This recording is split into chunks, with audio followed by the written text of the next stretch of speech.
So aloha and welcome to Human Design Hawaii's presentation of Living Your Design, an Awakening Program.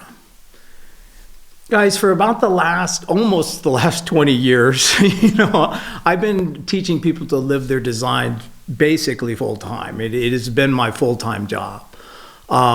And in that, there's been a lot of growth in terms of the exposure of human design and people putting it out there into the world. And it's getting more and more convoluted, for lack of a better word, from what I originally understood this knowledge to be and what it actually is. So we're going to be shooting a whole series starting early 2018 about how to live your design and what the point of living your design is. It's not about getting a degree in this science. It's not, guys. I mean, if the information is for you, it's there. You can get it. Don't worry. The code is incredible. But really, guys, this is about learning to fly your life. And it only has one purpose. And that purpose is to get you to a place where you can self-verify for yourself that you're not doing any of this. None of it. These mechanics, I mean, at first they're very exciting. I've got a sacral, I need to learn to respond. My aura does this, my vehicle does that. Yes, that's all nice. But doesn't quite prepare you for the biggest nothing of all, which is coming to a place that we call passenger consciousness.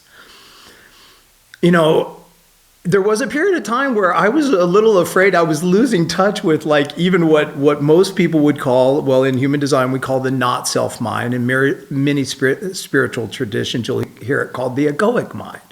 It's the thing that thinks it thinks. It's the thing that thinks there's a problem.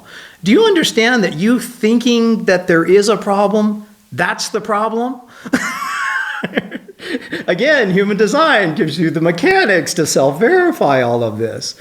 And at a certain point, I was starting to lose touch with, I thought I was starting to lose touch with the mechanics. Well, now I'm just losing touch with what it means to be human. I mean, it is so different, the world that I live in. And if I could show it to you, if I could just go, okay, here's what awareness is. Ta-da!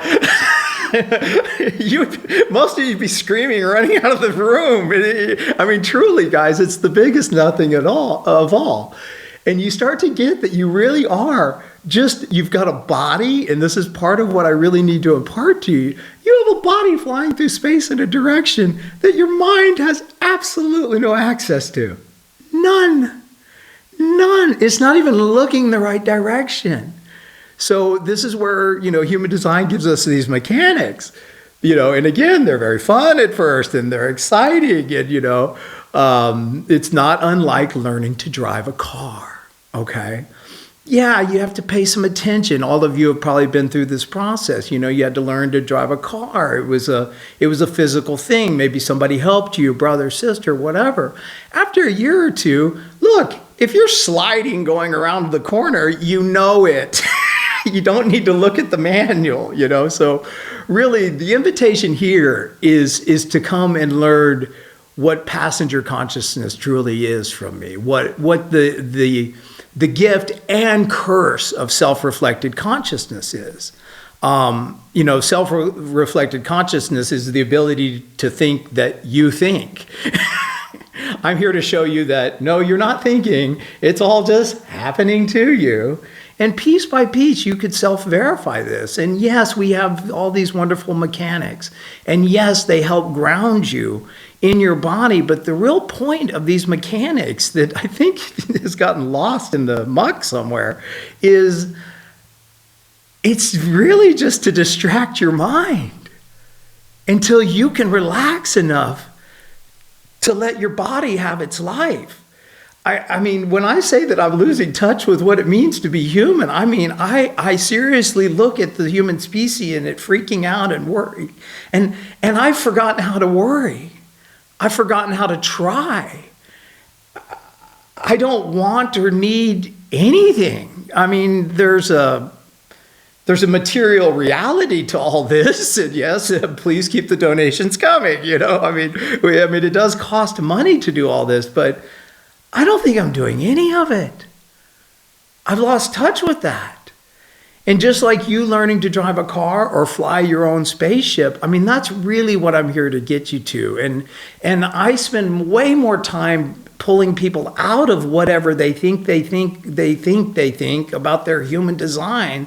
And they've gotten themselves so twisted and contorted into this, what they think, whatever piece of their design means. I mean, that's a new phenomena for me. Before, I used to get to introduce people to human design. Now I have to, they've turned human design into a problem, and then their mind thinks it knows what it is. And guys, if you could just entertain for a second, with me. I mean, your real invitation here is like, hey, can you even entertain that you're not doing any of this? That you truly are in a bubble flying through space? And can these mechanics of human design help you self-verify for yourself what every mystical tradition since the beginning of time has said? It's all a freaking illusion. The light, the sound, what you smell, taste, you're making it all up.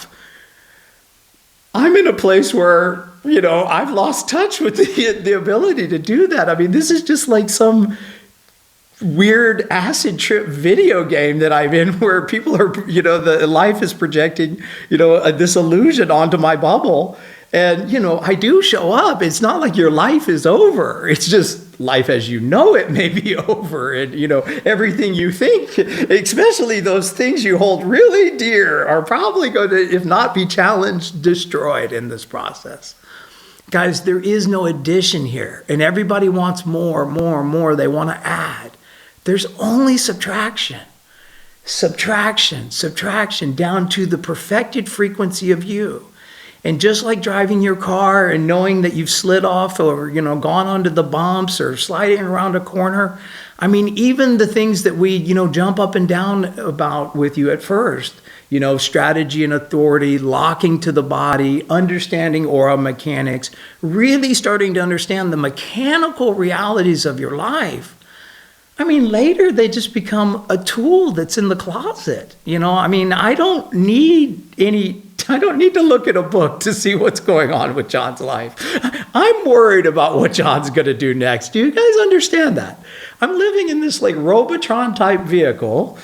There's this thing on top of it just watching, and it is worried what John's going to do next. Now, those of you that are game for that level of discussion about what human design is, and I'm really hoping mostly to get new people, please, because, I do not know what has happened to my beautiful little human design thing, but it has obviously been deeply distorted in so many directions because, just the people that show up on my desk. I don't look out there. I don't care, I've been doing my own trip from the beginning. I have my own way of training people. Those of you that get me are really here to get me, to get what I'm talking about, to be able to take the trip that is actually a trip in awareness. I'm here to help you with yes, I can train you like a martial arts in your design. No problem. That's what I do. But I never lose sight of where we're going. We're going to awareness, to passenger consciousness, the witness. I don't care what you call it, okay? And whatever you think you want, that is the problem. Now, if that got you here into human design, good. But you'll find out later you weren't in charge of that either. I can't give someone human design. It's either in your bones or it's not. And I'm either going to be able to penetrate in there and get to you, or I'm not. And so we're going to be broadcasting a whole series of lectures coming up. Again, early 2018. I'm doing it for my own sanity. I can't keep teaching. I like working with humans. Doing lecture after lecture, it's fun. I'm not excusing myself from the teaching gig. I enjoy it. But it is a lot of work for a projector. And so we're going to be filming a whole thing. We're going to be broadcasting live. It's going to be open to the public, very Human Design Hawaii style, for free. Donations appreciated, but I don't give a shit. If I can help one other human on this planet actually understand what this is, I'm successful. I won't even know how many people are there. We're going to use the collective as our live studio audience. And John is going to try for one last futile attempt. I know it's futile. I laugh that I'm about to say it. I'm actually going to try to concretize what this is for people in a way that can be, handed on and handed down and made open to the public domain, because truly nobody owns human design. If you're listening to this video right now, you now own human design. It's for humanity. Aloha.